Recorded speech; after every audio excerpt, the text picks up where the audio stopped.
Arizona is recognized. Thank you, Mr. Chairman, and thank you to our witnesses for being here today. The Federal Reserve's recent report is crystal clear. Despite what you may hear from some in Washington, the Fed knew Silicon Valley Bank was in trouble, had all the tools to fix it, and failed to respond in time. Furthermore, the FDIC's recent self-assessment on how Signature Bank failed on its watch was deeply alarming. I'm particularly concerned about the acute shortage of bank examiners at the FDIC. Chair Grunberg, Vice Chair Barr, I have questions for both of you today, but since I have several and limited time, please keep your answers concise and specific to 20 seconds. I will interrupt to keep things going if needed, and we can follow up if we need to. So first, for Chair Grunberg, let's start there. My understanding is that examiner staffing is measured in hours, and that the New York region, where Signature was based, particularly struggles to recruit and retain qualified bank examiners. If the FDIC's New York region is understaffed, this may not be an isolated incident. Are you confident that other banks in the region are being adequately supervised and examined? I believe they are, Senator. Since you are able to set your own budget, I'd like to know what you're doing to fix the issue in New York and in other regions where it exists. I believe your staff is briefing my staff on this issue. I look forward to following up after the briefing. Now, Vice Chair Barr, it's good to see you. I was pleased to see you acknowledge the need for cultural and operational changes at the Fed, but the report was light on details. I recognize you're on a tight deadline, but now that the report is public, it's time to get specific with our goals, roll up our sleeves, and get to work. With respect to cultural and operational changes at the Federal Reserve, how are you defining success? I think we need to have a workforce that's agile, that acts quickly and acts forcefully to prevent these kinds of problems in the future. And how fast will you achieve that? I think it will take time. I think cultural change is difficult, but I've started that work already and I'm committed to getting it done. But you have no timeline? I do not currently have a timeline. That's the next step in the process after the SVB report was released, was to develop detailed work plans. And I think that's what we need, are specific metrics, rather than just a focus on outcomes, which say more about a business cycle. What we're interested in is a well-designed regulatory process. So here's a metric. Turnaround time is a problem at the Federal Reserve. The examiners found serious problems at Silicon Valley Bank, but the regulators were fatally late in responding. So following an examination finding, what is the median turnaround time for a Fed regulatory response? Senator, I would say the bank was fatally late in responding to the supervisor's concerns. And when they were late, the supervisors did not escalate fast enough.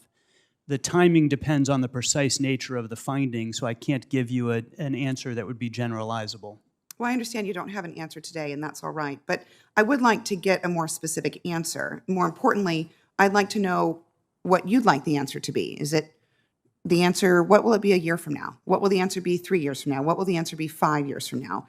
Bank runs are happening faster than ever, and we need regulatory processes that can operate at the speed of business. In your last appearance before this committee, you and I spoke about how sometimes the length was 6 weeks between times of communication, including sending the communication through mail.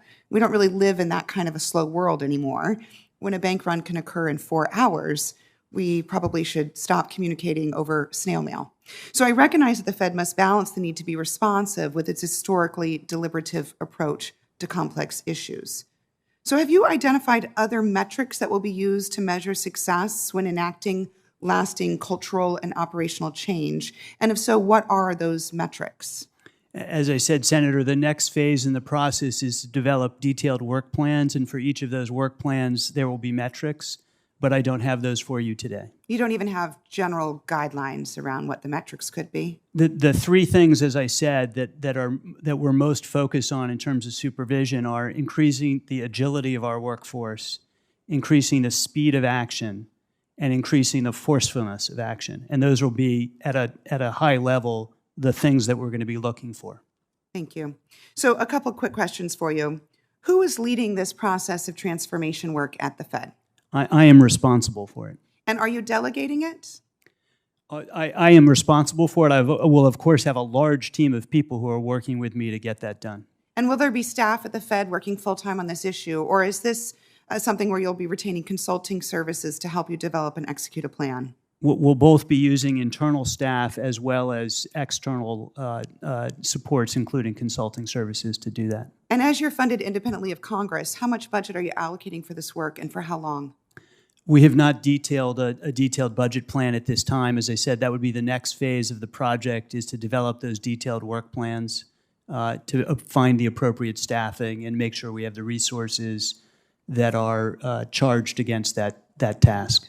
And Vice Chair Barr, as you develop that plan, will you commit to releasing that plan to the American public and to members of this committee, including specific measurable goals, so that we can determine if your efforts have been successful in achieving these cultural and operational changes? I would be happy to come back up to the committee, of course, at any time. Would you be willing to commit to a quarterly basis of reporting to this committee?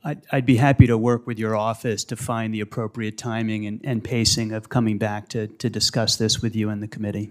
Thank you, Vice Chair. The next time we meet, I expect greater specificity from you and reports of progress that we've made in these areas.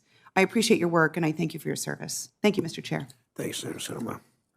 This concludes the hearing. We all seem to agree that supervisors need to hold banks accountable to the rules that are supposed to keep our banking system safe. I think Senator Sinema's questions were right on that one.